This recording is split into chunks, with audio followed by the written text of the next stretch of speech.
All right, welcome. This is going to be a new series for me. I'm going to go through the progressive rock archives and talk about the top 100 albums. Now, a lot of these albums I probably won't talk about at all. I'll probably just skip over because I haven't listened to them. I haven't listened to all those because that would be 1,000 albums if you do the math, like 100 each year for 10 years. Yeah, that's 1,000 albums. So haven't listened to all of them, but I will be talking about anything that spurs my interest, and I think it'll just be a little fun exercise. So I've got them right here, and one of the things I love about the progressive rock top 100 albums of all countries, you can actually subdivide all this down. So I've got it currently set to all the countries,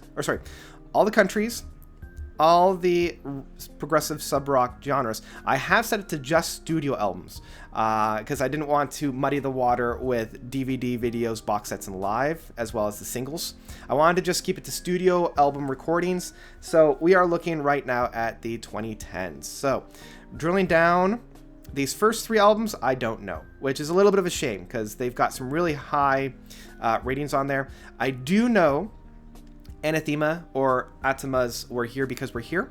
I think that this holds probably one of their strongest tracks at the end track of We're Here Because We're Here. Probably not as good as, say, Weather Systems in terms of an overall album. It's still one of my favorite albums from Anathema. Then we come to my favorite album of the year, of the 2010 year. This is probably the album of the decade because it set the stage for what progressive metal was going to be for the 2010s. It launched the career of Haken, and this is one of those albums that was often imitated but very never recaptured. It was never reproduced, and yeah, it was just fantastic. Now I'm not too sure of these next couple of albums. Yeah, these ones I don't know at all, honestly, looking through this. I'm familiar with Magic Bus, but don't know too much about that. Mystery is on here at number 20. This was the one that kind of put Mystery back on the stage. This wasn't necessarily their first album, but I think this was the one that really continued to move the neo-prog into a darker form. They would subsequently do better works within the 2010s, so it's good to see that, right at the beginning, they were back on stage and really going into that. Let's see what else we got. Yeah, I don't know any of these. Sky Architect I am familiar with. The Excavations of the Mind. I'm not familiar with this album, though. Let's see here. T's on here with the Antimatter Poetry. I think this might be one of his first albums. Yeah, I'm not a big fan of his, even though he gets a lot of really good and probably well-deserved acclaim. Agents of Mercy is on here. Okay, I'm not familiar with that one. The Ocean, I should probably listen to this because I really like the album they put out last year, or I guess 2 years ago now that we're in 2020. This one hurts. Moon Safari's Lover End, one of my favorite albums of that year. It holds A Kid Called Panic. It holds Crossing the Rubicon. It has so many great tracks, and this is them getting more into the poppy approach, shorter songs. They only have the one big one, and it also includes the Lover Suite of part 1 and 2, which will then catapult into the next one of Lover's End part 3. So yeah, and the T Club's on here. That's good to see kind of the genesis of the T Club. I haven't heard Rabbit, but yeah, they're here. Glasshammer, a great retro prog outfit, is on here as well. Let's see what else we got. Yeah, I'm not familiar with any of these guys, which is a shame. This one just sounds cool. The Soul Enigma. Man, that is a prog band if I hadn't heard one. Let's see what else we got.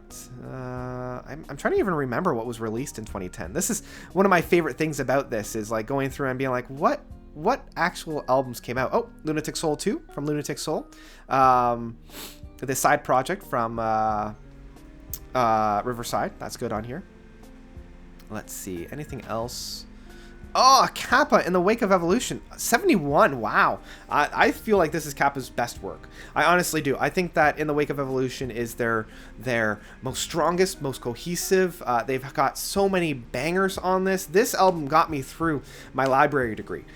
This album really helped me out in that sense, because I had already listened to Notes from the Past and Complex Work of Art. So this one just kind of took symphonic prog into a really fun way. way and fun era. Really, really sad to see that that's there so high.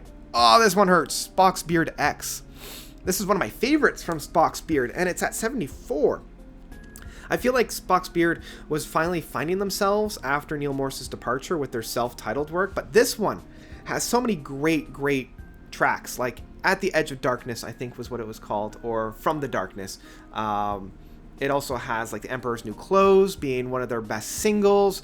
It has The Jaws of Heaven, that meaty 16-minute track.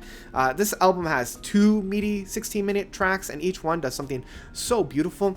Man, that pains me to see that it's at number 74. That's like a dagger to the heart and a twist.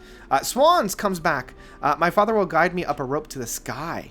That's fantastic. I don't really agree that it should be at number 77 because this was one of their more returns to the genre. So, yeah, that's a little bit of a dagger twist in that sense.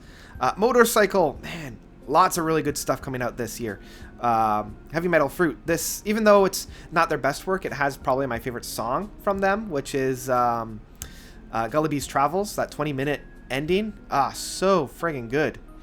Let's see what else we got. What's within the top 10 or the bottom 10? Unitopia. Okay, that's good. That's good. Some good tracks there. Gazpacho. Wow. Masa Atropos.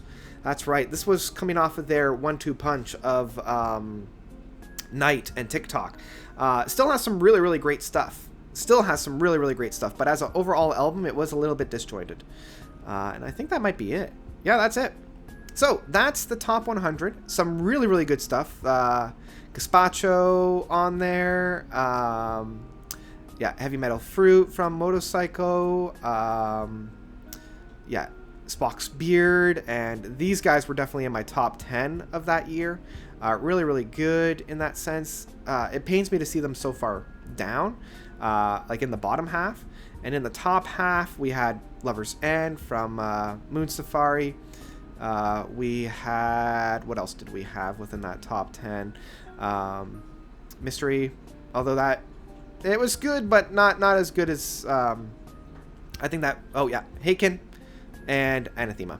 All right, so that's it for the 2010s. Next up, we're going to be going into the rest of the years. So next up will be 2011. Which albums from 2010 did you love? Was it on this list? Was it not on this list? Let me know about all that and all the albums that you love from 2010 by commenting down below. I'm going to be looking through the rest of the decade. So join me for that, and I hope you have some good times. So thank you guys so much for watching. As always, you guys are definitely the best. And until next time, notes out.